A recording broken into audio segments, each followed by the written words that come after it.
हरे कृष्णा, राधे राधे। स्वागत है आप सभी का गोविंद भजो चैनल पर। आज हम सुनेंगे दशा माता व्रत के दिन सुनी जाने वाली सभी व्रत कथाएं। तो चलिए कथाएं शुरू करते हैं। दशा माता का व्रत करने वाली सभी माता बहनों को दशा माता व्रत की हार्दिक शुभकामनाएं। चलिए कथा शुरू करते हैं। एक राजा था, उसकी 2 रानियां थी। बड़ी रानी की संतान नहीं थी, छोटी रानी के पुत्र था। राजा छोटी रानी और राजकुमार को बहुत प्यार करता था। बड़ी रानी छोटी रानी से ईर्ष्या करने लगी। बड़ी रानी राजकुमार के प्राण हर लेना चाहती थी। एक दिन राजकुमार खेलता खेलता बड़ी रानी के चौक में चला गया। बड़ी रानी ने राजकुमार के गले में एक काला सांप डाल दिया। छोटी रानी दशा माता का व्रत करती थी। राजकुमार दशा माता का ही दिया हुआ था। दशा माता की कृपा से राजकुमार के गले में सांप बिना नुकसान पहुंचाए चला गया। दूसरे दिन बड़ी रानी ने लड्डुओं में जहर मिलाकर राजकुमार को खाने के लिए दिए। राजकुमार जैसे ही लड्डू खाने लगा तो दशा माता एक दासी का रूप धारण करके आई और राजकुमार के हाथ से लड्डू छीन लिए। बड़ी रानी का यह वार भी खाली गया। रानी को बड़ी चिंता हुई कि किसी भी तरह से राजकुमार को मारना है। तीसरे दिन जब राजकुमार फिर बड़ी रानी के आंगन में खेलने गया तो रानी ने उसे पकड़कर गहरे कुएं में धकेल दिया। क्योंकि कुआं बड़ी रानी के आंगन में बना था, इसलिए किसी को भी पता नहीं चला कि राजकुमार कहाँ गया। लेकिन जैसे ही बड़ी रानी ने राजकुमार को कुएं में धकेला तो दशा माता ने उसे बीच में ही रोक लिया। इधर दोपहर हो जाने पर राजकुमार के न लौटने पर छोटी रानी को चिंता सताने लगी। दशा माता को भी इस बात की चिंता हुई कि राजकुमार को उसके माता पिता के पास किस प्रकार पहुंचाया जाए। राजकुमार को तलाश करने वाले कर्मचारी निराश होकर बैठ गए। राजा व छोटी रानी पुत्र के शोक में रोने लगे। तब दशा माता ने भिखारी का रूप धारण किया और राजकुमार को गले से लगाकर राजद्वार पर पहुंची। वह राजकुमार को एक वस्त्र में छिपाए हुए भिक्षा मांगने लगी। सिपाहियों ने उसे धुतकार कर कहा, तुझे भिक्षा की पड़ी है और यहाँ राजकुमार खो गया है। सारे लोग दुख और चिंता से व्याकुल है। इस पर दशा माता बोली, भैया, पुण्य का प्रभाव बड़ा ही विचित्र होता है। यदि मुझे भिक्षा मिल जाए तो संभव है कि खोया हुआ राजकुमार तुम लोगों को मिल जाए। यह कहकर वह धैर्य पर पैर रखने लगी। सिपाहियों ने उन्हें आगे बढ़ने से रोका। उसी समय दशा माता ने बालक का पैर वस्त्र से बाहर कर दिया। सिपाहियों ने समझा कि कुंवर उसके हाथों में है, इसलिए उसे अंदर जाने दिया। दशा माता कुंवर को लिए हुए भीतर चली गई। उसने राजकुमार को चौक में छोड़ दिया और वापस चली गई। परंतु रानी ने दशा माता रूपी भिखारिन को देख लिया था। उसने कहा कि खड़ी रहो, कौन हो तुम? तुमने 3 दिन मेरे बेटे को छिपा कर रखा था। तुमने ऐसा क्यों किया? तुम्हें मेरे इस प्रश्न का उत्तर देना होगा। दशा माता उसी समय ठहर गई। उन्होंने बताया कि मैं तुम्हारे पुत्र की चोरी करने वाली नहीं हूँ। मैं तो तुम्हारी आराध्य देवी दशा माता हूँ। मैं तुम्हें सचेत करने आई हूँ कि बड़ी रानी तुमसे ईर्ष्या रखती है। वह तुम्हारे पुत्र के प्राण हर लेना चाहती है। एक बार उसने तुम्हारे पुत्र के गले में काला सांप डाला था, जिसे मैंने भगाया। दूसरी बार उसने इसे विष के लड्डू खाने को दिए, जिन्हें मैंने उसके हाथों से छीन लिया। इस बार उसने तुम्हारे राजकुमार को अपने आंगन के कुएं में धकेल दिया था और मैंने इसे बीच में ही रोककर रक्षा की। इस समय मैं भिखारिन के वेश में तुम्हें सचेत करने आई हूँ। यह सुनकर छोटी रानी दशा माता के पैरों में गिरकर क्षमा मांगने लगी। छोटी रानी विनती भाव से बोली, जैसी कृपा आपने मुझ पर दर्शन देकर की है, मैं चाहती हूँ कि आप सदैव इस महल में निवास करें। मुझसे जो सेवा पूजा होगी मैं करूंगी। इस पर दशा माता बोली कि मैं किसी के घर में नहीं रहती। जो श्रद्धा पूर्वक मेरा ध्यान स्मरण करते हैं, मैं उसी के हृदय में निवास करती हूँ। मैंने तुम्हें साक्षात दर्शन दिए हैं, इसलिए तुम सुहागिनों को बुलाकर उन्हें यथाविधि आदर सत्कार के साथ भोजन करवाओ और नगर में ढिंडोरा पिटवा दो कि सभी लोग मेरा डोरा लें और व्रत करें। इतना कहकर दशा माता अंतर ध्यान हो गई। रानी ने अपने राज्य की सौभाग्यवती स्त्रियों को निमंत्रण देकर बुलवाया और उपटन से लेकर शिरोभूषण श्रृंगार कर उनकी यथाविधि सेवा कर भोजन करवाया और दक्षिणा में गहने आदि देकर विदा किया। रानी ने अपने राज्य में ढिंडोरा पिटवा दिया कि अब से लोग दशा माता का डोरा लिया करें। दशा माता व्रत की दूसरी कथा। एक घर में सास बहू रहती थी। बहू का पति परदेश में गया था। एक दिन सास ने बहू से गांव में से आग लाकर भोजन पकाने को कहा। बहू गांव में आग लाने गई, पर किसी ने भी उसे आग नहीं दी और सभी ने कहा कि जब तक दशा माता की पूजा नहीं हो जाती तब तक आग नहीं मिलेगी। बेचारी बहू खाली हाथ घर लौट आई। उसने सास को बताया, गांव भर में आज दशा माता की पूजा है, इसलिए कोई आग नहीं दे रहा। शाम हो जाने पर सास आग लेने गांव में गई तो स्त्रियों ने उसे आराम से बैठाया और कहा, सुबह तुम्हारी बहू आग लेने आई थी, परंतु हमारे यहाँ पूजा नहीं हुई थी, इसलिए आग नहीं दे सकी। सास आग लेकर अपने घर पहुंची ही थी कि एक आदमी बछड़ा लिए आया। उसके पीछे एक गाय थी। स्त्री ने उससे पूछा कि यह गाय का पहला बच्चा है क्या? आदमी ने उत्तर दिया, हाँ। उसने फिर पूछा कि बछड़ा है या बछिया? उसने जवाब दिया कि बछड़ा है। सास ने घर जाकर बहू से कहा, आओ हम दोनों भी दशा माता का डोरा लें और व्रत करें। दोनों सास बहू ने डोरा लिया। सवेरे से व्रत आरंभ किया। 9 व्रत पूरे हो जाने पर 10वें दिन डोरे की पूजा की। सास बहू दोनों ने मिलकर गोल गोल 10-10 अर्थात कुल 20 फेरे बनाए। 21वां बड़ा फेरा गाय को दिया। पूजन समाप्त होने पर सास बहू दोनों पारण करने बैठी।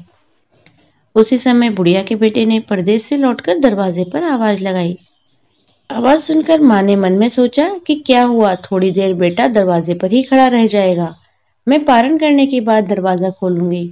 इधर बहू ने आवाज सुनी तो उससे रुकने का साहस नहीं हुआ। अपनी थाली का अन्न इधर उधर करके झट से पानी पीकर उठ खड़ी हुई। उसने जाकर दरवाजा खोला। पति ने उससे पूछा कि अम्मा कहाँ है? बहू ने उत्तर दिया, वह तो अभी पारण कर रही है। तब पति बोला, मैं तुम्हारे हाथ का जल भी नहीं पीऊंगा, क्योंकि मैं 12 बरस से घर आया हूँ। इतने दिनों में न जाने तुम किस प्रकार रही होगी। अम्मा आएगी, वह जल पिलाएगी, तभी जल पीऊंगा। यह सुनकर स्त्री चुपचाप बैठ गई। इतने में उसकी अम्मा पारण कर अपनी थाली धोकर पी चुकी। तब वह लड़के के पास गई। लड़के ने माँ के पैर छुए। अम्मा उसे आशीर्वाद देकर बेटे को घर में ले आई। माता ने थाली परोसकर रखी। बेटा भोजन करने लगा।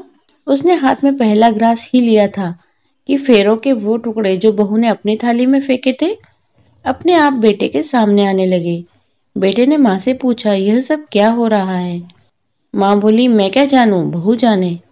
यह सुनकर बेटा आग बबूला होकर बोला, ऐसी बहू मेरे किस काम की जिसके चरित्र की तुम साक्षी नहीं हो।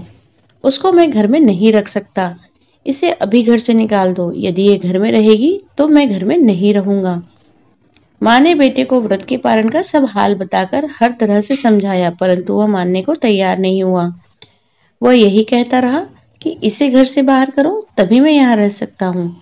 माँ ने सोचा, बहू को थोड़ी देर के लिए बाहर कर देती हूँ। जब लड़के का गुस्सा उतर जाएगा तब बहू को बुला लूंगी। बुढ़िया ने बहू से कहा, देहरी के बाहर जाकर पेड़ के नीचे थोड़ी देर के लिए खड़ी हो जा।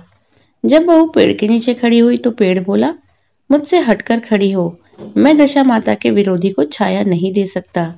इस पर वह वहां से चलकर घड़ोची के पास गई। घड़ोची बोली, मुझसे दूर हटकर खड़ी हो, मुझ पर इतना भार घड़ों का नहीं है जितना तेरा है। वह यहाँ से हटकर घूरे के ढेर के पास खड़ी हो गई। घूरे का ढेर बोला, मुझ पर इतना भार कूड़े का नहीं है जितना तेरा है, चल यहाँ से हटकर खड़ी हो जा। इस प्रकार उसे कहीं भी खड़ा नहीं होने दिया गया। वह अपने मन में बहुत दुखी हुई। वह जंगल में चली गई। जंगल में भूखी प्यासी घूमती फिरती एक सूखे कुएं में गिर पड़ी। वह उस कुएं में गिरी, परंतु उसे चोट नहीं आई। वह नीचे बैठ गई। अचानक राजा नल वहां शिकार खेलते खेलते आ पहुंचे। उसके साथी बिछुड़ गए थे।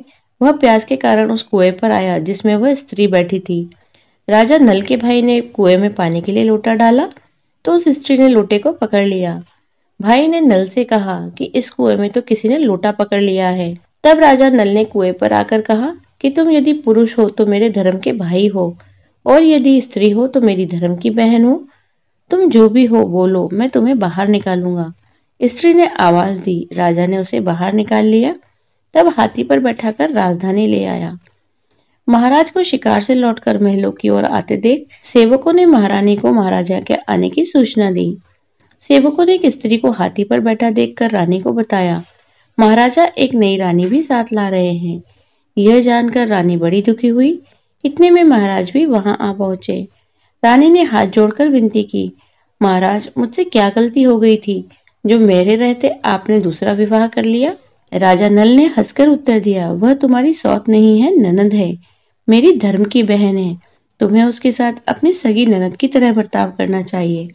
यह सुनते ही महारानी का मुख प्रसन्नता से कमल की भांति खिल उठा।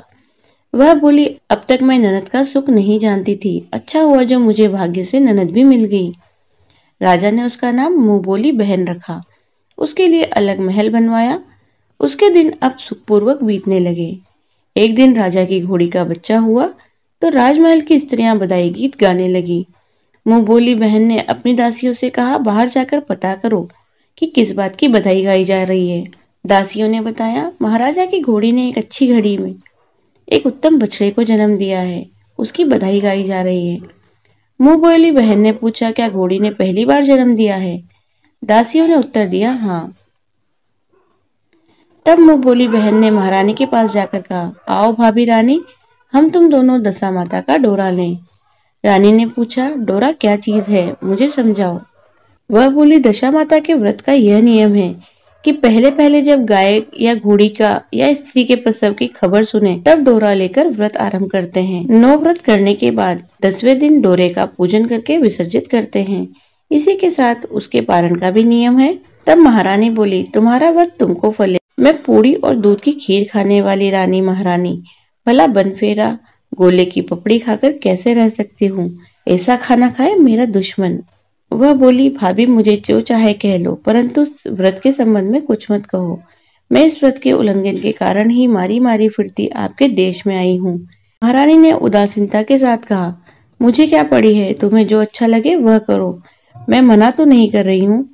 मुंह बोली बहन ने श्रद्धा पूर्वक डोरा लिया, 9 दिनों तक व्रत किया। 10वें दिन विधिवत पूजन किया, गोला फरा बनाए और संध्या को पारण करने बैठी। उसी समय उसके पति को अचानक कुछ प्रेरणा सी हुई। वह अपनी माता से आज्ञा लेकर अपनी पत्नी को ढूंढने चला गया। घूमता फिरता वह राजा नल की राजधानी में पहुंच गया। अपनी पत्नी का पता लगाने लगा। उसने एक कुएं पर कुछ औरतों को बातें करते देखा। कह रही थी, राजा की मुंह बोली बहन बहुत सुंदर स्त्री है, आजकल उसी का किया हुआ सब कुछ होता है। दूसरी स्त्री बोली, वह सुंदर होने के साथ साथ धर्मात्मा भी है, जब से आई है तभी से उसने सदाव्रत खोल रखा है, उसके दरवाजे से कोई भी व्यक्ति खाली हाथ नहीं लौटता। तीसरी स्त्री बोली, वह जैसी धर्मात्मा है वैसी ही सदाचारणी भी है। चौथी स्त्री बोली, वह सदाचारणी और सर्वप्रिय भी है, सारी प्रजा उससे खुश है। पांचवी स्त्री बोली, यह सब तो सही है, परंतु अब तक पता नहीं चला कि वह कौन है और कहाँ की रहने वाली है। उन औरतों की बात सुनकर साधु के वेश में राजा नल की मुंह बोली बहन के महल के द्वार पर जा पहुंचा। उसने भिक्षा के लिए आवाज लगाई तो द्वारपाल ने उसे भिक्षा देने लगा। उसने द्वारपालों के हाथों से भिक्षा लेने से मना कर दिया और भिक्षा देने वाली स्वामिनी के हाथ से ही भिक्षा ग्रहण करूंगा, ऐसा कहने लगा, नहीं तो अपने रास्ते चला जाऊंगा। तब द्वारपाल ने उससे कहा कि इस समय वह दशा माता का व्रत करके पारण कर रही हैं। पारण समाप्त होने के बाद ही वह तुमको भिक्षा दे सकेगी, तब तक तुम इंतजार करो। वह चुपचाप बैठकर इंतजार करने लगा। पारण कर लेने के बाद वह मुट्ठी भर मोती लेकर आई, परंतु सामने अपने पति को पल्ला फैलाए देखकर वह मुस्कुराती हुई लौट गई। दोनों ने एक दूसरे को पहचान लिया था। महारानी ने मुंह बोली ननद को मुस्कुराते हुए देखकर, जब से तुम आई हो आज तक मैंने मुस्कुराते हुए नहीं देखा, आज इस साधु को देखकर हंसने का क्या कारण है? मुंह बोली बहन ने उत्तर दिया, वह साधु हमारे घर का है। रानी ने पूछा, तब वह ऐसे क्यों आया है? उसने कहा, वह अभी मेरा पता लगाने आया है। महारानी ने राजा नल से कहा, तुम्हारी मुंह बोली बहन के घर के लोग आए हैं। राजा ने कहा, उनसे कह दो कि अभी यहाँ से घर जाकर वहां से हमारी हैसियत से आए, तब मैं बहन की विदाई करूंगा। राजा नल की मुंह बोली बहन का पति घर जाकर अपनी माँ से बोला, बहू राजा नल के यहाँ उसकी बहन बनकर रह रही है। वह रोज सदाव्रत करती है और नियम धर्म से दिन बिताती है। तब उसकी माता ने उसे आज्ञा दी, बहू को ले आओ। वह डोली, पीनस, गाजे बाजे, कहार आदि के साथ यथाउचित सज धज कर राजा नल की राजधानी को चल दिया। राजा ने उसका यथोचित आदर सत्कार किया और कुछ दिनों मेहरबानी में रखकर विधि पूर्वक बहन की विदाई की। जब वह महल के बाहर निकलकर चलने लगी तो महल भी उसके पीछे पीछे चलने लगा। तब महारानी बोली, ननद जी तुम चली, मेरा महल भी ले चली, जरा पीछे मुड़कर तो देखती जाओ। ज्यों ही उसने मुड़कर पीछे की ओर देखा तो राजा संपूर्ण राशि वैभव अचानक लुप्त हो गया। राजा की मुंह बोली बहन तो अपने पति के साथ आनंद से रहने लगी, परंतु राजा नल व रानी का यह हाल हो गया कि वे दोनों कमरी कथरी ओढ़े फिरने लगे। उनके भोजनालय में पते खड़खड़ करने लगे। राजा नल ने रानी से कहा, अब हमें यहाँ से कहीं दूसरी जगह चले जाना चाहिए। रानी पतिव्रता स्त्री थी, उसने राजा की आज्ञा मान ली। चलते चलते वे एक गांव के पास पहुंचे। वहां बेरी के पेड़ लगे हुए थे। राजा रानी भूखे थे। उन्होंने बेरों को उठाया तो बेर लोहे के हो गए। इस प्रकार राजा रानी जिस भी वस्तु को हाथ लगाते वह कंकड़ पत्थर में बदल जाती। इस प्रकार राजा रानी जिस भी वस्तु को हाथ लगाते वह कंकड़ पत्थर में बदल जाती। इतने पर भी राजा रानी आगे बढ़ते गए। रास्ते में उन्हें एक व्यापारी मिला। व्यापारी ने राजा रानी को पहचान लिया। उसने राजा रानी के भोजन के लिए सेर भर आटा दिया। वो आटा लेकर नदी के किनारे गए।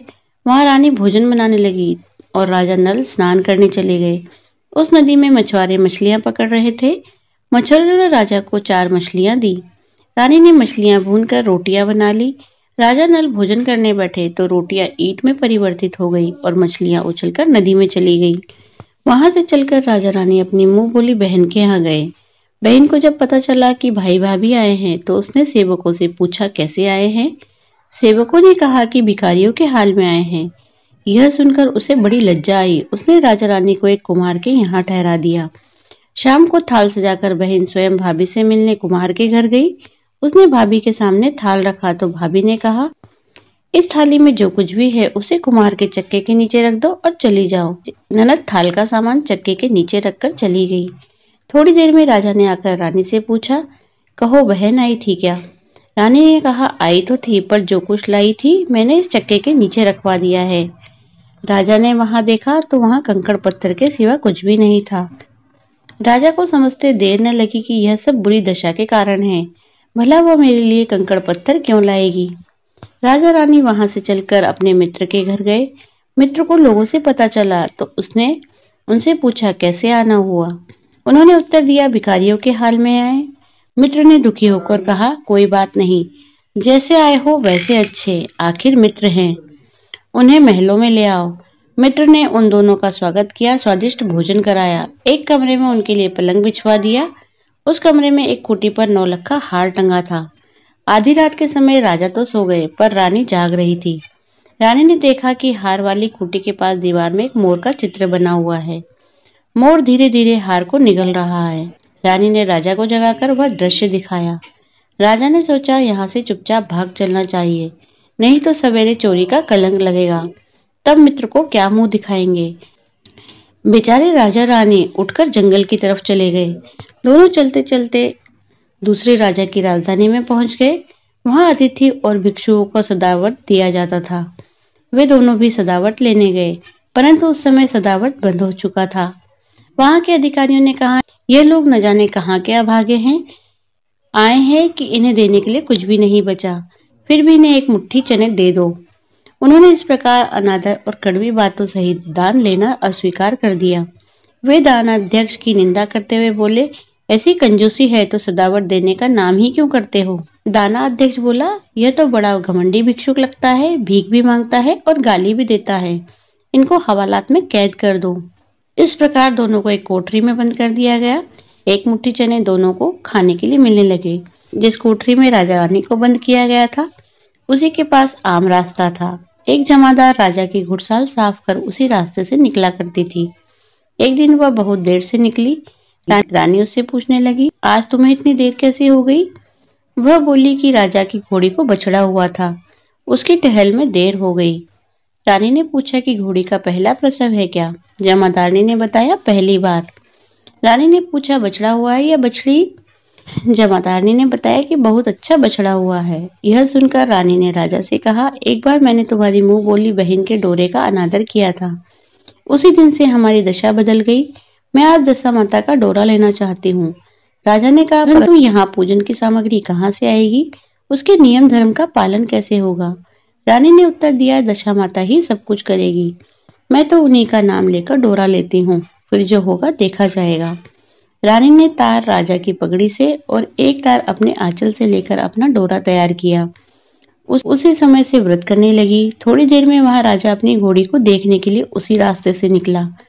राजा ने नल दंपत्ति को देखा। कोठरी में बंद देखकर पूछा कि वो लोग कौन हैं और इनका क्या अपराध है? पहरेदार ने कहा, ये लोग भिक्षा लेने आए थे, आपको आशीर्वाद देने के बदले गालियां देने लगे। इसी कारण दानाध्यक्ष ने इन लोगों को कैद में डाल दिया है। राजा ने कहा, यह तो इनका कोई अपराध नहीं है, इनको मनवांछित भिक्षा नहीं मिली होगी, इसलिए ये गालियां देने लगे होंगे। इनको संतुष्ट करना चाहिए था, ना कि कैद में डाल देना चाहिए था। इनको अभी रिहा करो। राजा की आज्ञा से उसी समय दोनों को कोठरी से बाहर निकाला गया। राजा उनके पांव में पद्म और माथे पर चंद्रमा देखकर पहचान गया, ये तो राजा नल और रानी दमयंती हैं। इस पर उसने उन दोनों से हाथ जोड़कर क्षमा मांगी और हाथी पे बैठाकर अपने महल में ले गया। कुछ दिन तक राजा के यहाँ रहकर उन दोनों ने पूरे राजसी ठाट के साथ अपनी राजधानी की ओर प्रस्थान किया। रास्ते में वे अपने मित्र के यहाँ गए। मित्र ने राजा नल की खबर सुनकर लोगों से पूछा, मित्र आए तो कैसे आए? लोगों ने कहा, अब की बार तो राजसी ठाट बाट के साथ हाथी घोड़े, डंका निशान, पालकी, पीनस और फौज को साथ लेकर आए हैं। मित्र ने कहा, अच्छी बात है, आने दो। मेरे लिए तो जैसे तब थे वैसे ही अब भी हैं, आखिर हैं तो मित्र ही। राजा रानी मित्र के महल में गए। मित्र ने उनको आदर सत्कार के साथ उसी स्थान पर ठहराया जिस स्थान पर पहले ठहराया था। आधी रात के समय जब राजा सो रहे थे तब रानी पैर दबा रही थी। तब रानी ने देखा मोर का जो चित्र पहले हार निगल रहा था वही हार उगल रहा है। रानी ने राजा को जगाकर यह दृश्य दिखाया। राजा नल ने अपने मित्र को बुलाकर यह दिखाया। मित्र बोला, मैंने तब भी तुमको चोर नहीं समझा था और अब भी नहीं समझता हूँ। यह दृश्य तुम्हारी बुरी दशा का फल है। आप निश्चिंत रहिए, मेरे मन में कोई मैल नहीं है। मित्र के यहाँ से चलकर राजा रानी अपनी मुंह बोली बहन के यहाँ गए। उसने सुना कि राजा भैया आ रहे हैं। उसने लोगों से पूछा, कैसे आ रहे हैं? जिस प्रकार राजा को आना चाहिए उसी प्रकार आ रहे हैं। उसने कहा, उनको मेरे महल ले आओ। जब राजा नल का हाथी बहन के महल की ओर बढ़ा तब रानी ने कहा, आप अपनी बहन के घर जाइए, मैं तो उसी कुम्हार के घर रहूंगी जिसके यहाँ पहले ठहरी थी। राजा ने कहा, जिस कारण तुम्हें इतने दुख उठाए तुम फिर उस झगड़े को मोल लेना चाहती हो, यह तुम अच्छा नहीं कर रही हो। परंतु रानी नहीं मानी, वह कुमार के घर ही ठहरी। राजा बहन के घर चले गए। शाम को राजा की बहन भाभी के लिए थाल सजाकर कुम्हार के यहाँ आई। उसने भाभी के सामने थाल रख दिया। भाभी सोने चांदी के गहने उतार उतार कर रखने लगी और कहने लगी, खाओ रे मेरे सोने चांदी के गहनों खाओ, हम भूखे नंगे क्या खाएंगे। यह उलाहना सुनकर ननद बोली, यह उलाहना किसे देती हो? मुझसे उस समय जो कुछ हो सका था उस समय लाई थी, वही अभी भी लाई हूँ। विश्वास न हो तो चक्के के नीचे अब भी देख लो। चक्के के नीचे देखा, वहां पर माणिक मोतियों का ढेर लगा था। रानी यह सब देखकर सन्न रह गई। वह बोली, ननद जी तुम्हारा कोई दोष नहीं है, यह तो हमारी बुरी दशा का परिणाम था। रानी ने ननद का लाया हुआ सामान तथा उसमें अपनी तरफ से कुछ और जवाहरात मिलाकर ननद को वापस कर दिया, परंतु ननद को पूजा का न्योता देना भूल गई। वहां से चलकर राजा सूरा गाय के पास आए। गाय ने सेना सहित राजा को भरपेट दूध पिलाया। वहां से आगे चलकर वे नदी के तट पर पहुंचे तो वहां पड़ाव डाला। भोजन बनवाया गया। जब राजा भोजन करने बैठे उसी समय नदी में उछलकर गिरी हुई भुनी हुई मछलियां अपने आप थाली में गिर पड़ी। रोटियां जो ईंट बन गई थी फिर से रोटियां बन गई। राजा ने कहा, यह सब क्या हो रहा है, कुछ समझ में नहीं आता। रानी ने बताया, ये रोटियां और मछलियां वो ही है जो उस दिन हमारे नसीब में नहीं थी। मैं यदि आपसे उस समय कहती कि तली हुई मछलियां जल में उछल गई और रोटियां ईंट बन गई तो आप कदापि इसे सच नहीं मानते। इसी कारण मुझे बहाना बनाना पड़ा था। अब राजा रानी अपनी राजधानी की ओर आगे बढ़े। जब राजा की फौज अपनी राजधानी के समीप पहुंची तो वहां के लोगों ने समझा कि दूसरे राजा ने राजधानी पर आक्रमण कर दिया है। वे घबरा गए। वहां के लोग नजराना लेकर राजा से मिलने गांव के बाहर आए, परंतु यह क्या, यह तो अपने राजा हैं। लोगों की प्रसन्नता का ठिकाना न रहा। वे श्रद्धा भक्ति के साथ महाराज के आगे चलकर उनके महल में आ गए। राजा रानी ने महल में प्रवेश किया। रानी ने तुरंत दशा माता की पूजा का प्रबंध किया। उसने उस पूजा में नगर की सब सौभाग्यवती स्त्रियों को बुलाया। भगवती के भोग के लिए सब प्रकार के पकवान बनाए गए। आटे की 10 बत्तियां, 10 शक्कर की गुजिया और 10-10 अठवाइयां सुहागनों के आंचल में डाली। सुहागनों का श्रृंगार करके दशा माता की पूजा आरंभ हुई। कलश स्थापित करके दीपक को जलाया गया, परंतु उसकी बत्ती नहीं जली। इस पर पंडितों ने कहा कि कोई न्योता पाने वाला न्योतने को तो नहीं रह गया है, स्मरण किया जाए, उसके आने पर ही दीपक जलेगा। रानी ने सोच विचार कर बताया कि ननद को न्योता देना रह गया है। पंडितों ने कहा उसे फौरन बुलाया जाए। राजा ने अपना दुरदगामी रथ भेजकर अपनी मुंह बोली बहन को बुलवाया। उसके ही आते कलश का माणिक दीपक प्रज्वलित हो गया। बड़ी धूमधाम से पूजा की गई। अंत में सुहागिनों को भोजन कराकर विदा किया गया। उसी समय राजा ने राज्य में आज्ञा जारी की, मेरी प्रजा के लोग दशा माता का व्रत किया करें। भगवती माता ने जिस प्रकार राजा नल के दिन फेरे, उसी प्रकार सबके दिन फेरिए। बोलिए दशा माता की जय। ये दशा माता व्रत की तीसरी कथा। एक सास बहू थी। एक दिन सुबह सुबह सास ने बहू से कहा कि जाओ आग लाकर भोजन बनाओ, बड़ी भूख लगी है। बहू हाथ में कंडी लेकर आग लेने गांव में गई। उस दिन गांव भर में दशा माता की पूजा थी, इसलिए किसी के यहाँ से भी उसे आग नहीं मिली। वह खाली हाथ लौट कर आई। साय होने पर वह पड़ोसन के पास जाकर बोली कि मेरी सास तो दशा माता का डोरा नहीं लेती, परंतु अब की बार मैं डोरा लेना चाहती हूँ, मुझे पूजन की विधि भी बता देना। दोबारा जब डोरा लेने का समय आया तो बहू ने सास को बिना बताए दशा माता का डोरा ले लिया। 9 दिन वह किसी न किसी बहाने पड़ोसन के घर जाकर कथा सुनती रही। 10वें दिन उसे चिंता सताने लगी कि अब मैं पूजा कैसे करूंगी। वह मन ही मन दशा माता का ध्यान कर कर सोचने लगी, आज सास कहीं बाहर चली जाए तो मैं शांतिपूर्वक पूजा कर लूं।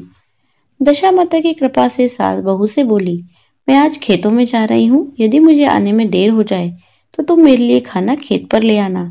बहू के मन की मुराद पूरी हो गई। वह तो यही चाहती थी।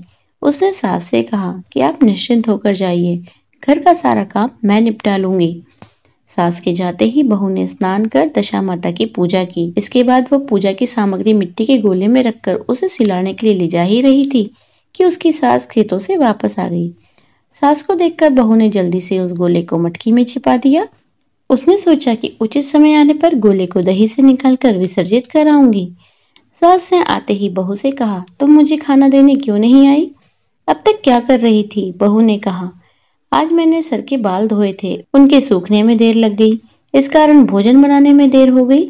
मैं थाली लगाती हूँ, आप गुस्सा त्याग कर भोजन कीजिए। सास का गुस्सा कुछ ठंडा हुआ। वह पैर धोकर चौके में बैठ गई। वहां उसका बेटा भी आ गया। वह भी माता के साथ भोजन करने बैठ गया। सास भोजन करके उठना ही चाहती थी कि उसका बेटा बोला, मुझे तो दही चाहिए। सास ने बहू से दही देने के लिए कहा। बहू बोली, मैं तो रसोई में हूँ, आप ही इनको दे दीजिए। सास हाथ धोकर दही लेने गई, परंतु जैसे ही उसने छाछ की मटकी उठाई तो उसमें कुछ खड़खड़ाने की आवाज आई। उसने हाथ डालकर देखा तो उसे एक बड़ा सोने का गोला मिला। सास ने आश्चर्य से बहू से पूछा, इस छाछ की मटकी में यह सोने का गोला कहाँ से आया? इसे तुम कहाँ से चुरा कर लाई हो? यहाँ क्यों छिपा रखा है? मैं समझ गई कि इसी वजह से तुम छाछ देने नहीं उठी, इसका भेद बताओ। बहू बोली, मुझे कुछ नहीं पता, मेरी दशा माता जाने। मैंने आपको बिना बताए दशा माता का डोरा लिया था, उनकी पूजा की थी।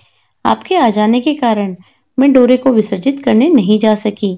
आपके डर से मैंने इसे छाछ की मटकी में छिपा दिया था। दशा माता ने इसे सोने का बना दिया है, मैं इसमें क्या कर सकती हूँ? सास ने बहू को गले से लगा लिया और कहा, अब मैं भी तुम्हारे साथ डोरा लूंगी और विधिवत व्रत और पूजा किया करूंगी। हे दशा माता, जैसे तुमने इनको दिया वैसे ही सब भक्तों पर कृपा करना। बोलिए दशा माता की जय। दशा माता व्रत की चौथी कथा। एक साहूकार था, उसके परिवार में 5 पुत्र थे। उनकी बहुएं तथा एक पुत्री थी। पुत्री का विवाह हो चुका था, परंतु उसका गौना नहीं हुआ था। इस कारण वह भी अपने माता पिता के घर में रहती थी। एक दिन साहूकार की पत्नी दशा माता का डोरा ले रही थी। उसकी बहुओं ने भी डोरे लिए। बहुओं ने अपनी सास से पूछा, क्या ननद के लिए भी डोरा लेना है? सास ने कहा, हाँ। इस पर बहुओं ने कहा कि उनकी तो विदाई होने वाली है, यदि व्रत से ही पहले वह विदा हो गई तो क्या होगा?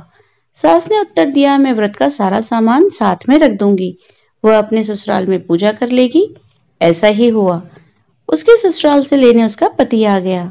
माँ ने बेटी को विधि पूर्वक विदा किया और उसकी पालकी में पूजा का सारा सामान रखवा दिया। लड़की जब अपने ससुराल पहुंची तो उसके घर के आंगन में गलीचा बिठाकर उसे बैठाया गया।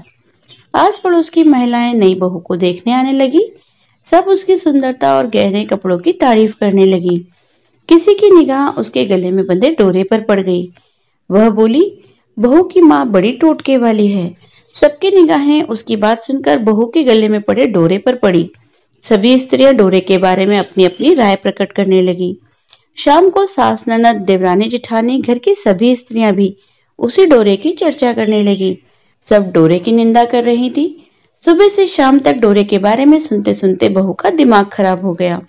उसने डोरे को गले से उतारकर जलती हुई आग में डाल दिया। डोरे के जलते ही सारे घर में आग लग गई। घर में सारा रखा सामान धन धान सब जलकर राख हो गया। सब आदमी अपने अपने प्राण बचाकर घर से बाहर भागने लगे। अब घर में केवल नई बहू और उसका पति रह गया, बाकी सब भाग गए थे। घर का सारा सामान जल गया था। घर में अब ना खाने को अन्न था और ना ही पहनने के लिए वस्त्र बचे थे। इसलिए दोनों पति पत्नी गांव छोड़कर रोजगार खोजने चल दिए। चलते चलते वे उसी गांव में पहुंच गए जहां की वह लड़की थी। लड़की ने अपने पति से कहा, तुम यहाँ बाहर झोंको और मैं कोई काम ढूंढती हूँ। पत्नी का कहना मानकर वह बाहर झोंकने लगा और वह लड़की स्वयं एक कुएं पर जा बैठी। उस कुएं पर गांव की सारी स्त्रियां पानी भरने आया करती थी। उस लड़की की भाभियां भी उस कुएं पर पानी भरने आई, परंतु उन्होंने अपनी ननद को नहीं पहचाना। वे उससे बोली, तुम तो किसी भले घर की लड़की लगती हो, कुछ काम करना चाहती हो तो बोलो। लड़की बोली, काम तो करूंगी परंतु कोई नीच काम नहीं करूंगी। बड़ी भाभी बोली, हमारी ननद ससुराल चली गई है, तुम हमारे बच्चों की देखभाल करती रहना और हमारे घर से सीधा लेकर अपना भोजन बना लिया करना। लड़की इस काम के लिए राजी हो गई। लड़की की भाभियां अपने घर आई और सास से बोली, कुएं पर एक अनाथ लड़की बैठी है, वो हमारे घर रहने और बच्चों की देखभाल करने को राजी है, आप कहो तो हम उसे रख ले। सास ने कहा, खुशी से रख लो परंतु आपस में कलह मत करना। सब बहुएं राजी हो गई। वे वापस कुएं पर गई और उस लड़की को घर ले आई। वह अपने भतीजे और भतीजियों की देखभाल करने लगी और अपना जीवन निर्वाह करने लगी। एक दिन दशा माता का डोरा लेने का अवसर आया। सास के कहने पर सब बहुओं ने डोरा लिया। बहुओं ने सास से पूछा कि क्या इस लड़की के लिए भी डोरा लेना है? सास ने कहा, हाँ। बहुओं ने कहा, इसी प्रकार आपने ननद जी के लिए भी डोरा ले लिया था, परंतु पूजा से पहले ही उनकी विदाई हो गई थी। अब इस लड़की को डोरा दिलवाना चाहती हो? यदि यह भी पूजा से पहले चली गई तो क्या होगा? सास बोली, तुम्हारी ननद ने अपने घर जाकर पूजा की होगी, यह लड़की पूजा होने तक इसी घर में रहेगी तो अपने आप पूजा में शामिल हो जाएगी और यदि कहीं चली गई तो वह वहीं पर पूजा कर लेगी। सर्वसम्मति से लड़की ने भी दशा माता का डोरा ले लिया।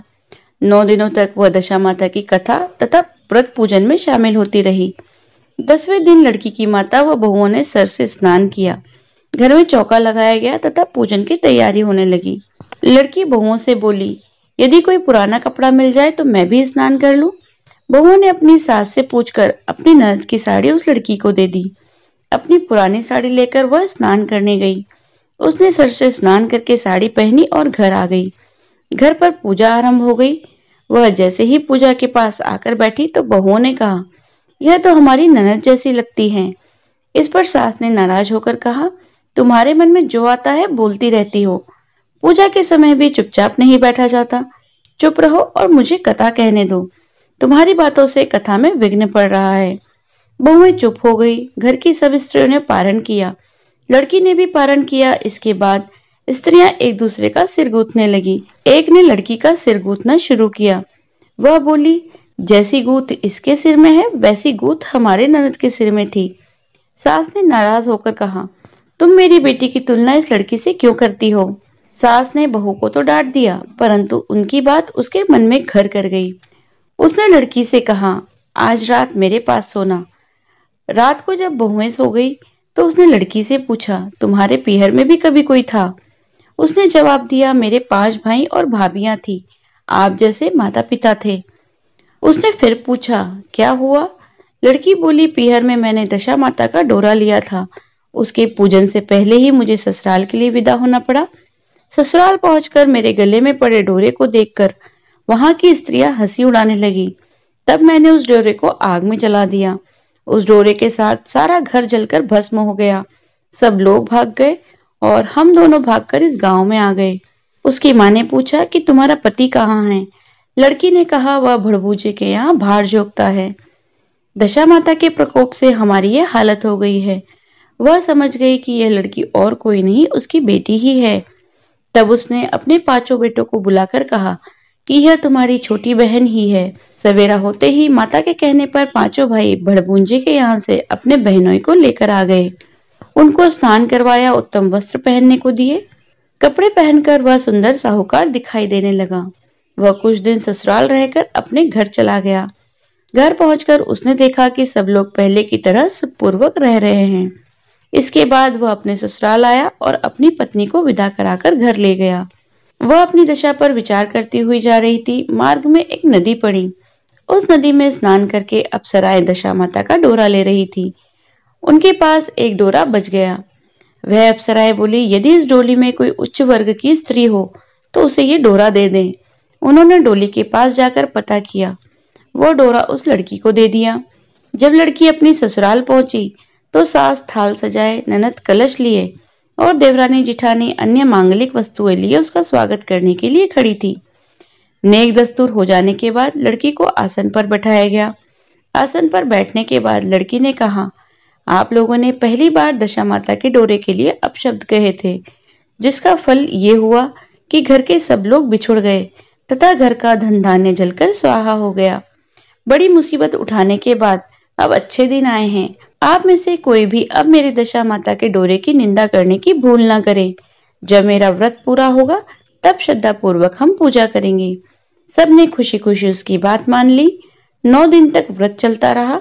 10वें दिन विधि पूर्वक डोरे की पूजा की गई। 7 सुहागिनों को न्योता दिया गया।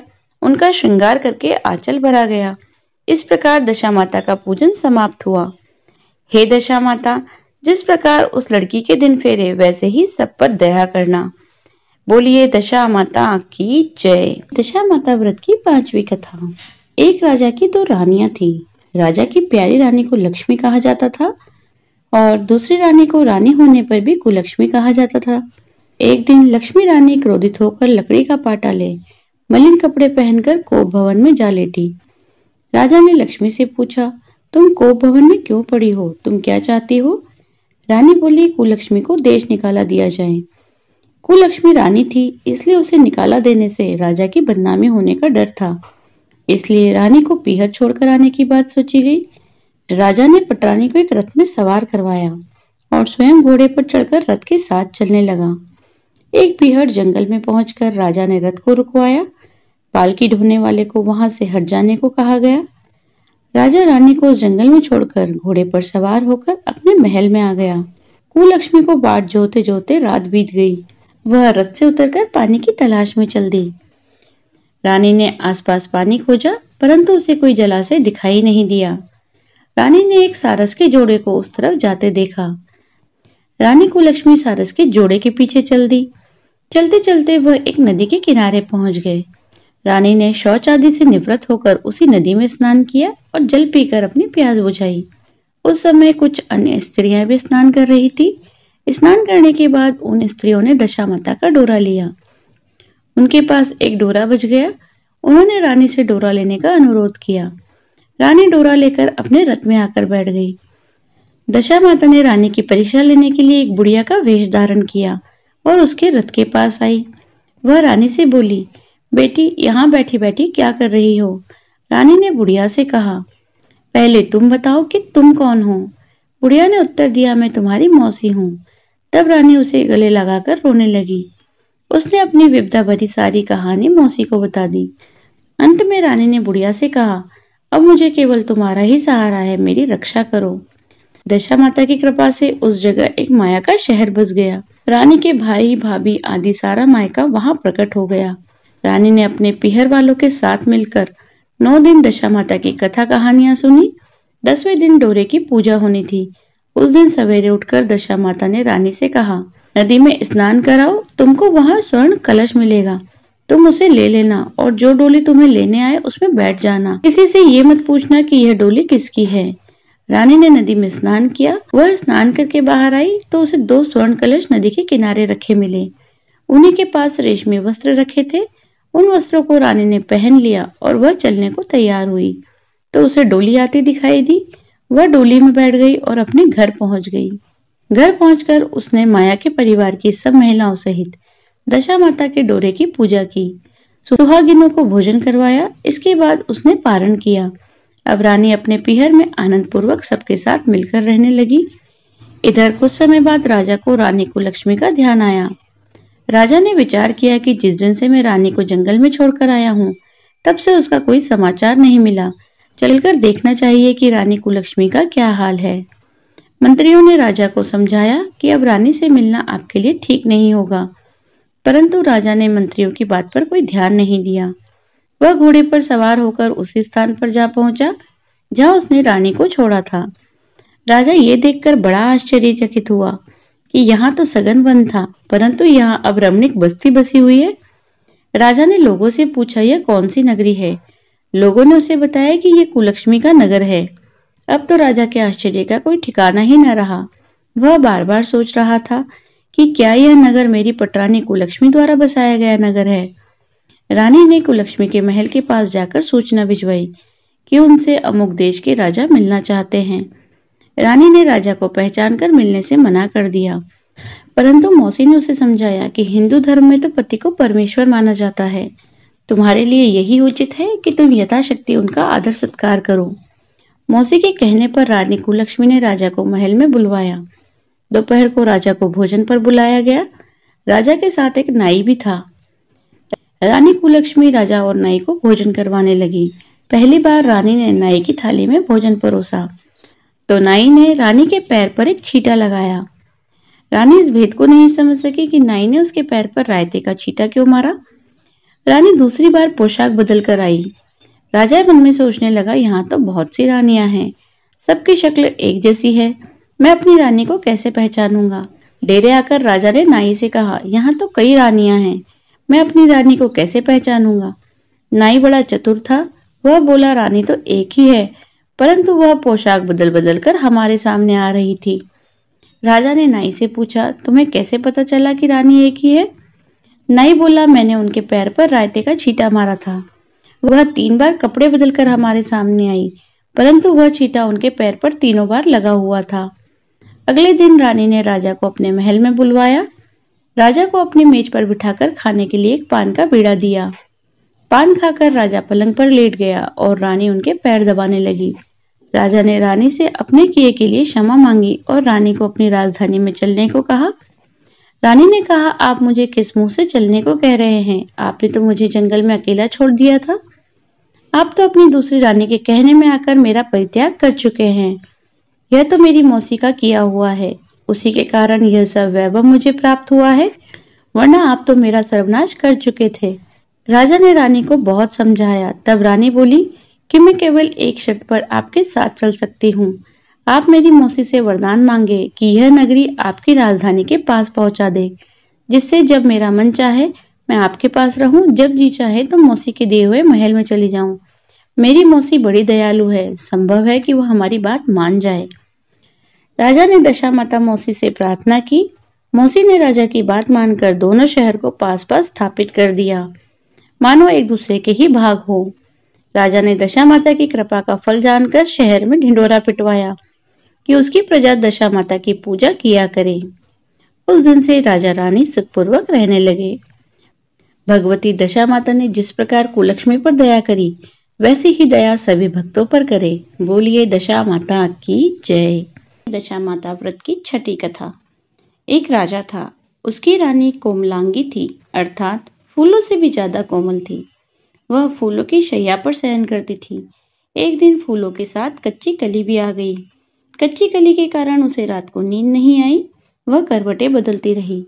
राजा ने पूछा, प्रिय, आज क्या बात है जो तुम्हें नींद नहीं आ रही? रानी ने बताया कि आज फूलों में कच्ची कली आ गई है, वह मेरे शरीर में चुभ रही है, इसी कारण मुझे नींद नहीं आ रही। राजा के शयन कक्ष में एक दीपक जल रहा था, जिसे ज्योति स्वरूप कहते हैं। ज्योति स्वरूप रानी की बात सुनकर हंसा। राजा ने हाथ जोड़कर उससे हंसने का कारण पूछा। ज्योति स्वरूप ने बताया कि अभी तो रानी को कच्ची कली के कारण इतनी तकलीफ हो रही है। कल सवेरा होने पर जब रानी को सिर का बोझ ढोना पड़ेगा तो इनकी क्या गत बनेगी।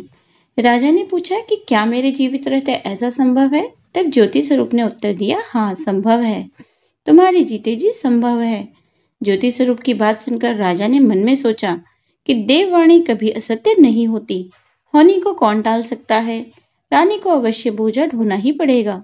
परंतु यह हो सकता है कि यदि मैं इसे संदूक में बैठाकर समुद्र में बहा दूं, तो यह बोझा ढोने से बच जाए, क्योंकि समुद्र में डूब जाने पर बोझा ढोने से बच ही जाएगी। राजा ने उसी समय रानी से कहा, चलो मैं तुम्हारे मायके छोड़ आऊं, कुछ दिन तुम वहीं पर रहना। रानी बोली, परंतु महाराज, मेरे मायके में तो कोई भी नहीं है, मैं वहां किसके पास रहूंगी? राजा ने कहा, तुम्हारे गोत्रज संबंधी वहां बहुत अच्छी दशा में हैं, मैं उन्हीं के पास तुम्हें भेज देता हूँ। रानी ने राजा की बात मान ली। रानी ने बहुमूल्य आभूषण और कीमती वस्त्र धारण किए। तब राजा ने रानी को संदूक में बिठाकर नदी में बहा दिया। वह नदी समुद्र में ऐसी जगह मिलती थी जहां पर राजा की बहन और बहनोई का राज्य था। समुद्र में मोती निकालने का ठेका राजा के बहनोई ने ले रखा था। वह संदूक बहता बहता जब राजा के बहनोई के इलाके में पहुंचा, तो उसने मल्लाहों को आज्ञा देकर संदूक को समुद्र से बाहर निकलवा लिया। संदूक को उसने अपने महल के शयन कक्ष में भिजवा दिया और आदेश दिया कि मेरे पहुंचने तक इसे कोई नहीं खोले। राजा का बहनोई, जो उस जगह का राजा था, उसके शयन कक्ष में संदूक पहुंचते ही रानी को पता चला कि इस संदूक को राजा ने समुद्र में से पाया है, तो वह फौरन शयन कक्ष में आई। उसने पहरेदारों को हट जाने को कहा। रानी ने संदूक को खोल लिया। उसे संदूक के अंदर 16 श्रृंगार किए एक स्वर्ग सुंदरी मिली। रानी ने अपने मन में सोचा कि यदि राजा इसको इस दशा में देखेंगे तो इसके ही हो जाएंगे और मुझे छोड़ देंगे। इसलिए उसने उस रानी के सब जेवर कपड़े उतारकर उसे फटे पुराने कपड़े पहना दिए और संदूक में बंद कर दिया। राजा जब बाहर से महल में आए तो उसने रानी को अपने शयन कक्ष में बुलाया और रानी से पूछा कि क्या तुमने देखा है कि इस संदूक में क्या है? रानी ने उत्तर दिया कि मैंने कुछ नहीं देखा, मुझे नहीं पता कि इस संदूक में क्या है। राजा ने रानी के सामने संदूक खुलवाया तो उसे संदूक के अंदर फटे पुराने कपड़ों में एक स्त्री दिखाई दी, जो भिखारिन सी लग रही थी।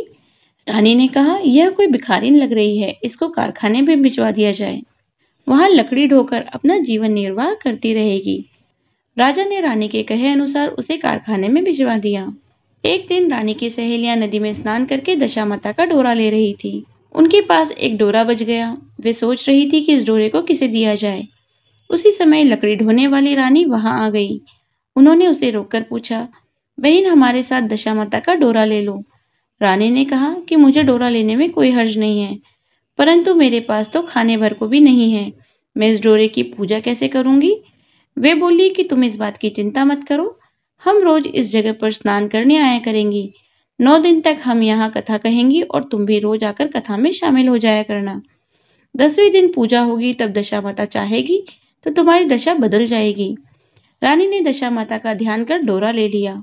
उसी दिन रानी के पति राजा को यह चिंता हुई कि रानी को संदूक में बंद करके बहा तो दिया था, परंतु क्या वो बच गई होगी? उसकी खोज खबर लेना चाहिए। राजा एक नौका पर बैठकर नदी की यात्रा करता हुआ अपने बहनोई के यहाँ पहुंचा। संध्या के समय वह अपनी बहन से बोला, मेरे हाथ पैरों में आज बहुत दर्द हो रहा है, किसी दबाने वाले को बुलाओ। तब उसकी बहन ने लकड़ी ढोने वाली भिखारिन को बुलाकर लाने की आज्ञा दी। उसे कहा, आज रात तुम मेरे भाई के पैर दबा दो। वह बड़े संकोच में पड़ गई। अपने मन में सोचने लगी, आज तक मैंने किसी पुरुष को छुआ तक नहीं। रानी अपने भाई के पैर दबाने के लिए उस पर जोर डाल रही थी, इसलिए लाचार होकर उसने हाँ कर दी। राजा के पैर दबाते दबाते रानी को उसके पांव में पदम दिखाई पड़ा। रानी चुपचाप रोने लगी। उसके आंसू राजा के पैरों पर टपक पड़े। राजा ने उससे पूछा, तुम क्यों रो रही हो? अपना भेद मुझे बताओ, मेरे द्वारा तुम्हें कोई हानि नहीं होगी। रानी बोली कि जैसा पदम आपके पैर में है, वैसा ही पदम मेरे पति के पैर में भी था। पहले के दिनों की याद आ जाने पर मुझे रोना आ गया। राजा ने उसे पहचान लिया और बोला, राजा बोला, अब मैं समझ गया, तुम्हें मेरे पैर दबाने की जरूरत नहीं है। तुम्हारे भाग्य में जो लिखा था वह तुम्हें भोगना ही पड़ा। मैंने उसे टालने के लिए जो उपाय किया था, उसका नतीजा भी उल्टा ही निकला। तुम्हें मेरे जीते जी लकड़ियां ढोनी पड़ी। सवेरा हुआ, परंतु अतिथि राजा सोकर नहीं उठा और ना ही पैर दबाने वाली दासी ही कमरे से बाहर निकली। राजा की बहन को चिंता होने लगी। थोड़ी देर के बाद दासी कमरे से बाहर निकली और कारखाने में काम करने चली गई। रानी ने कमरे में जाकर अपने भाई को जगाया। उसका भाई बोला, मेरी तबीयत ठीक नहीं है, मेरा सिर दर्द हो रहा है, मैं अभी आराम करना चाहता हूँ, मेरा मन भी बहुत व्याकुल हो रहा है। रानी ने पूछा, आखिर बात क्या है, कुछ तो बताओ। राजा ने कहा, बड़ी शर्म की बात है, मैंने तुम्हारी भाभी को जानबूझकर संदूक में बैठाकर तुम्हारे पास इसलिए भेजा था कि इसे यहाँ आराम से रखा जाएगा, परंतु उसे तो यहाँ लकड़ियां ढोनी पड़ रही है। उसके तुमने सारे गहने और कपड़े उतारकर उसे रास्ते की भिखारिन बना दिया। उसकी बहन बोली, मैंने उसे पहचाना नहीं।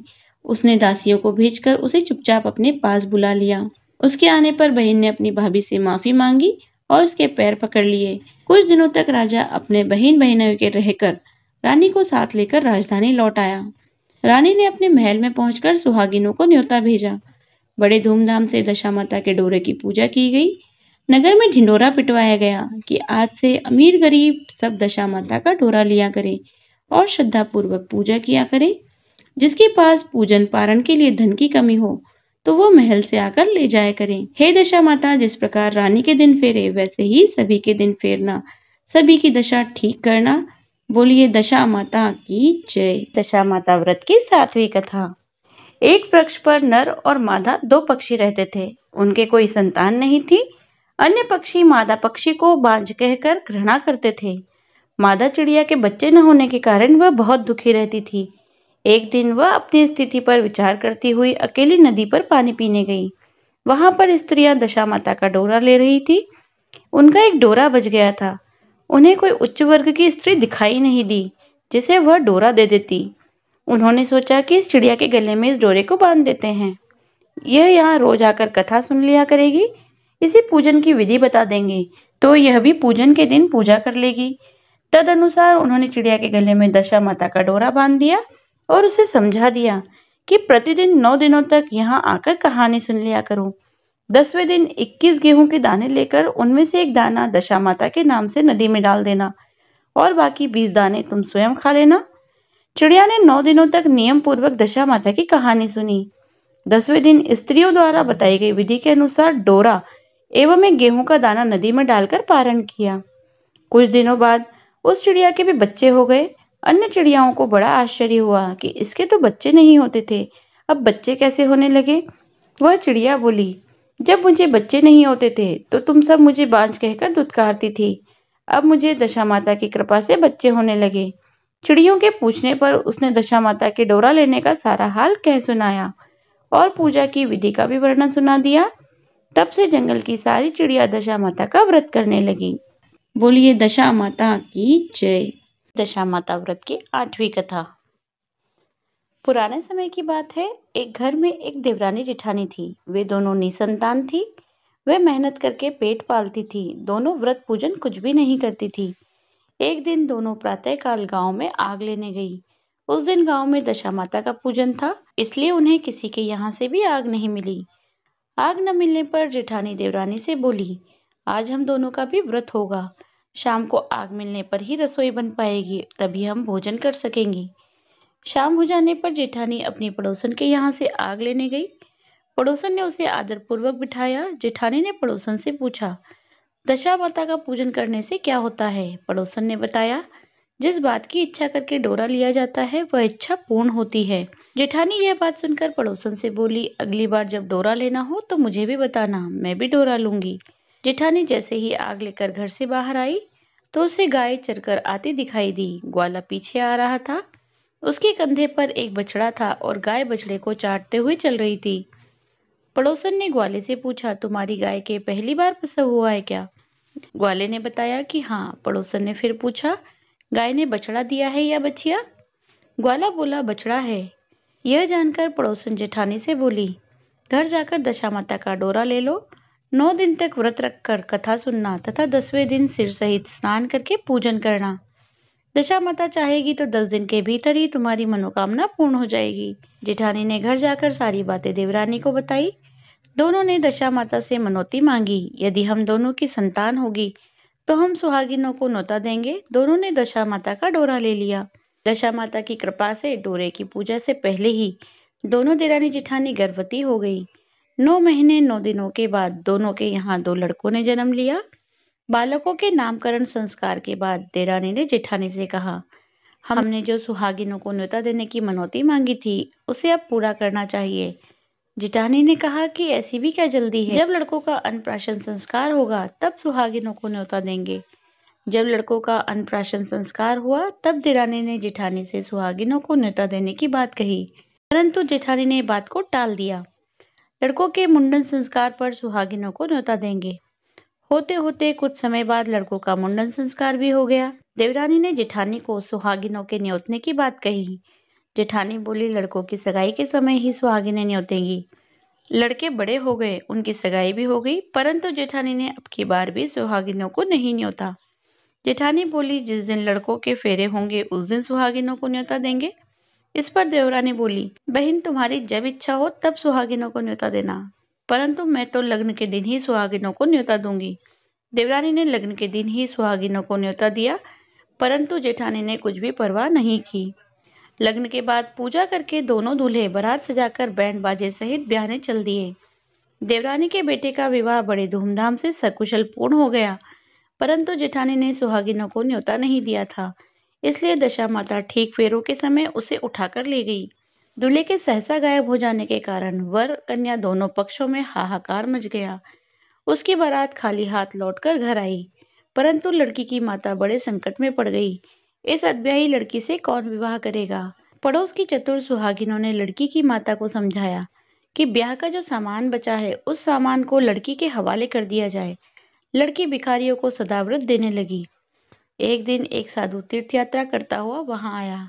गांव से लगे घने जंगल में एक पीपल का पेड़ था। लोग इस पीपल के पेड़ को पारस पीपल कहते थे। उसी पेड़ पर दशा माता का निवास था। साधु चलता चलता शाम को उसी पेड़ के नीचे ठहर गया। झाड़ूदार ने आकर उसी पेड़ के पास के मैदान में झाड़ू लगाई। बिस्ती ने मस्क से वहां पर छिड़काव कर दिया तथा माली ने यह फूल बिखेर दिए।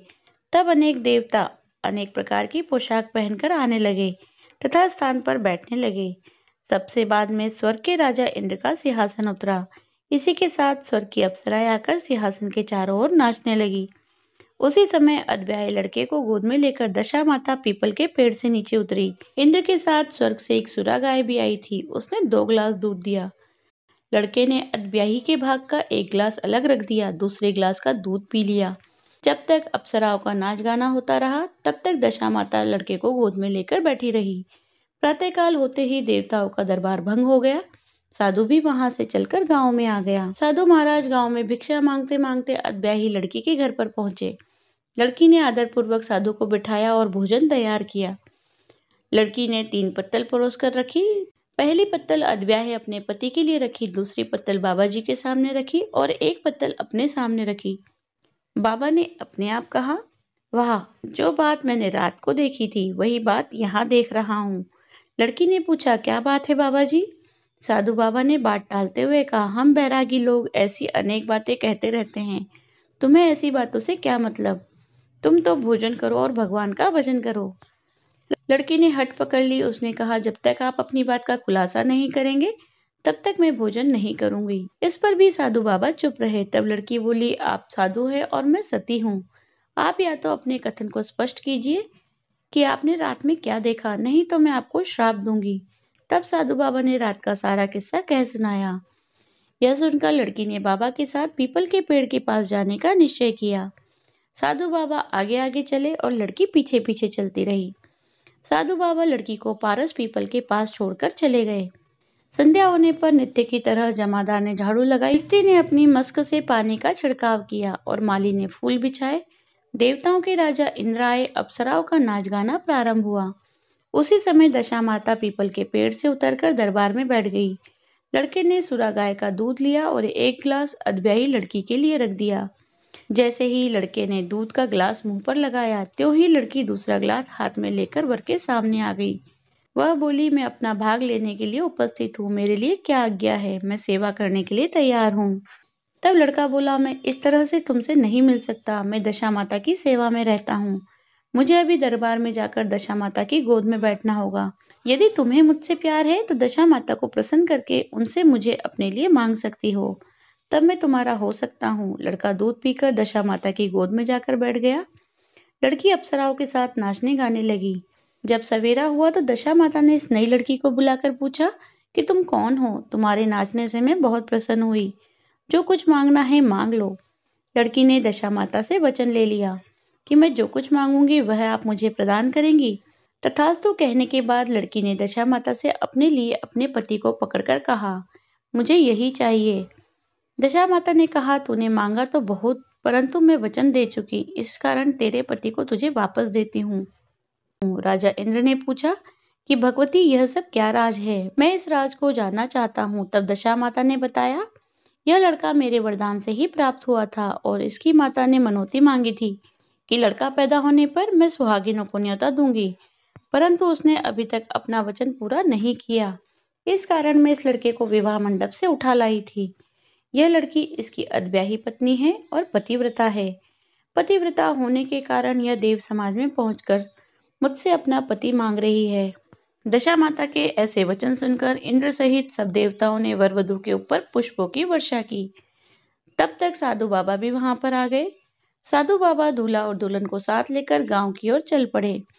जब ये तीनों गांव के समीप पहुंचे तो गांव वालों ने दूल्हा दुल्हन को देखकर लड़की के पिता को सूचना दी कि तुम्हारी पुत्री दूल्हे के साथ आ रही है। जिस दिन लड़की चली गई थी तो उसके पिता ने लोकोपवाद के डर से बाहर निकलना बंद कर दिया था। गांव वालों की यह बात सुनकर भी उसने अपने किवाड़ बंद कर लिए। उसने समझा कि लड़की साधु बाबा के साथ रही होगी, इसलिए लोग मेरा उपहास कर रहे हैं। जब गांव के गणमान्य व्यक्तियों ने भी यह बात बताई, तब उसने घर के किवाड़ खोले और बाहर निकला। जब उसने सचमुच अपने द्वार पर लड़की और उसके दामाद को खड़े देखा तो उसकी प्रसन्नता का ठिकाना नहीं रहा।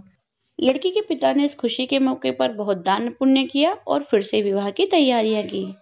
लड़की अपनी माता से कहने लगी, इस तरह से विवाह नहीं होगा। पहले दूल्हे की माता सुहागिनों को न्योता देकर बारात लेकर आए, तब विवाह के नेक पूरे किए जाएं। लड़की के पिता ने लड़के के घर पर खबर भेजी। लड़के की मां ने पहले सुहागिनों को न्योता दिया, तब बारात चली। बड़ी धूमधाम से विवाह हुआ। वर वधू दोनों अपने अपने घर आ गए। वधू की खुशी में लड़के की माता ने दोबारा सुहागिनों को न्योता दिया।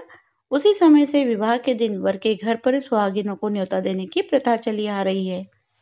दशा माता ने जिस तरह सती की दशा बदली, वैसे ही सभी का कल्याण करे। बोलिए दशा माता की जय। दशा माता व्रत की 9वीं कथा। एक गांव में एक बुढ़िया ब्राह्मणी रहती थी। वह बहुत गरीब थी। उसका एक बेटा था। एक दिन वह अपने बेटे से बोली, बेटा कुछ ऐसा काम करो जिससे 4 पैसे की आमदनी हो और हम दोनों का जीवन निर्वाह हो। अब मेरे तो बुढ़ापे के कारण हाथ पैरों ने जवाब दे दिया। तब उसका लड़का गांव वालों के जानवर चराने लगा। एक दिन लड़का पशुओं को पानी पिलाने नदी पर ले गया। वहां पर महिलाएं स्नान करके दशा माता का डोरा ले रही थी। उनके पास एक डोरा बच गया था। उनमें से एक स्त्री ने कहा कि इस लड़के से पूछो कि यह किसका है।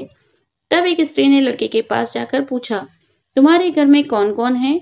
लड़के ने बताया कि केवल मेरी बूढ़ी माँ है। स्त्रियों ने लड़के को डोरा देते हुए कहा कि तुम इसे ले जाकर अपनी माँ को दे देना और कहना कि इसका पूजन और व्रत करे। हम तुम्हें सीधा और पूजा की सामग्री भी देते हैं, इसे भी अपनी माता को दे देना। लड़के ने उनसे डोरा ले लिया। फिर सब स्त्रियों ने उसे सीधा भी दिया। लड़का उस सामान को लेकर घर गया। उसने दरवाजे से ही माँ को पुकार कर कहा, गठरी उतार लो, मैं बोझ से दबा जा रहा हूँ। उसकी माँ बहुत प्रसन्न हुई। माँ ने बेटे से पूछा, यह सब कहाँ से लाए हो? लड़के ने माँ को सब समाचार सुनाकर दशा माता का डोरा भी दे दिया। बुढ़िया ने डोरे को हाथ में लेकर माथे से लगाया और उसी दिन से व्रत करने लगी। 9 दिनों तक कथा कहानी कहती रही। 10वें दिन उसने डोरे की पूजन की तैयारी शुरू की। वह देरी के बाहर गोबर से लीप रही थी कि उसी समय एक बहुत ही गरीब बुढ़िया आकर बोली कि क्या कर रही हो बहन? उसने जवाब दिया कि आज मेरे घर पर दशा माता का पूजन है, इसलिए लीप रही हूँ। उस बुढ़िया रूपी दशा माता ने कहा कि मुझे बहुत प्यास लगी है, थोड़ा सा पानी पिला दो। इस पर लड़के की माँ बोली, मैं तो इस मिट्टी के बर्तन से पानी पीती हूँ, मेरे यहाँ लोटा लुटिया कुछ भी नहीं है। तुमको पानी किसमें भर कर दूं? एक कटोरी ही है मेरे घर में, पता नहीं वह कहाँ पड़ी होगी। जरा तुम ठहरो, मैं कटोरी ले आऊं, तब तुमको पानी पिलाऊंगी। बुढ़िया हाथ धोकर अंदर कटोरी लेने गई। इसी बीच दशा माता, जिन्होंने बुढ़िया का रूप धारण कर रखा था, उसके मटके रखने की जगह पर एक सोने का घड़ा रखकर अंतर ध्यान हो गई। बुढ़िया कटोरी लेकर मटके के पास गई। वहां सोने का घड़ा देखकर घबराई। वह मन में सोचने लगी कि मुझ पर बुढ़ापे में चोरी का नाम लगेगा, मैं चोर कहलाऊंगी। वह इस चिंता में दशा माता रूपी बुढ़िया को खोजने लगी। तब तक उसका बेटा भी घर आ गया। उसने माँ से पूछा कि तुम किसे खोज रही हो? उसने बताया, अभी क्षीण अवस्था वाली एक बुढ़िया आई थी और यहाँ सोने का घड़ा रखकर न जाने कहाँ चली गई। लड़के ने बताया कि वही तो थी दशा माता, उन्होंने तुमको यह घड़ा दिया है। फिर दोबारा कभी भी वह आए तो उनके स्वागत में कोई कमी नहीं रखना, उनकी आज्ञा का पालन करना। जब तुम नदी पर नहाने जाओ तो तुम्हें नदी घाट पर जो भी चीज मिले उसको दशा माता का दिया हुआ प्रसाद समझकर ले लेना। किसी से भी यह पूछताछ मत करना कि यह चीज किसकी है, कहाँ से आई है। बुढ़िया नदी में नहाकर बाहर निकली तो उसे सोने का घड़ा भरा दिखाई दिया। उसके पास आते ही अच्छे वस्त्र रखे दिखाई दिए। बुढ़िया ने कपड़ों को पहन लिया और घड़े को हाथ में लेकर चलने की तैयारी की। तभी 4 कहार एक डोली लेकर उसके पास आए। कहारों ने उसे डोली में बिठाया। बुढ़िया जब घर पहुंची तो देखा झोपड़ी की जगह एक आलीशान महल खड़ा है। बुढ़िया महल के अंदर चली गई। वहां उसने श्रद्धापूर्वक और भक्ति भाव से दशा माता के डोरे का पूजन किया और हाथ जोड़कर वरदान मांगा कि जिस प्रकार तुमने मुझे संपत्ति दी है उसी प्रकार मेरे घर में एक सुशील बहू भी आ जाए, तभी यह सब शोभा देगा। कुछ दिनों बाद लड़के का विवाह हो गया और बहुत ही सुंदर और सुशील बहू बुढ़िया के घर आ गई। बुढ़िया ने दोबारा दशा माता से वर मांगा, जैसे मेरे बेटे बहू सुशील और सज्जन हैं, उसी प्रकार का मैं पौत्र पाऊं। कुछ ही दिनों बाद बुढ़िया के एक पौत्र रूपी रत्न पैदा हुआ। एक दिन बुढ़िया ने अपनी बहू को पास बैठाकर समझाया कि मेरी यह सब संपत्ति दशा माता की प्रदान की हुई है। उन्हीं की कृपा से तुम इस घर में आई हो। मेरे नहीं रहने के बाद यदि कोई मैले कुचेले कपड़े धारण किए हुए बुढ़िया तुम्हारे घर पर आए तो उसे आंचल के छोर से पोंछ डालना, घिन मत करना। उससे प्रार्थना करना कि यह सब आपका ही दिया हुआ है।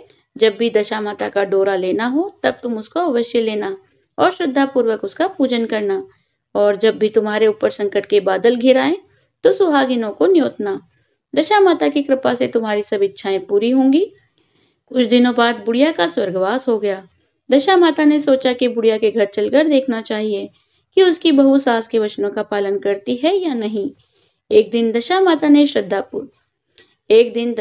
ने वृद्धा भिखारिन का वेश धरकर उस लड़के के घर गई। उसे देखते ही बहू खड़ी हो गई और उनके पांव छुए, बालक को उनकी गोद में डाल दिया। उसकी श्रद्धा भक्ति देखकर दशा माता बहुत ही प्रसन्न हुई। उन्होंने आशीर्वाद दिया कि तेरी धर्म बुद्धि है, भगवान तेरा सदैव कल्याण करें, तेरे भंडार सदा भरपूर रहें, तू जो इच्छा करेगी वह तुझे अवश्य प्राप्त हो। हे दशा माता, जैसी कृपा बुढ़िया ब्राह्मणी पर की वैसी ही कृपा अपने भक्तजनों पर सदैव बनाए रखना। बोलिए दशा माता की जय। यह थी आज की कथा। यदि आपको वीडियो अच्छी लगी हो तो लाइक कीजिए, ज्यादा से ज्यादा इसे शेयर कीजिए। यदि आप चैनल पर नए हैं तो चैनल को सब्सक्राइब कर लीजिए, बेल आइकन को प्रेस कर दीजिए जिससे आने वाले नई कथाओं की नोटिफिकेशन आपको तुरंत मिल जाए। मिलती हूँ आपसे अगले वीडियो में, तब तक बने रहिए गोविंद भजो चैनल पर। हरे कृष्ण, राधे राधे।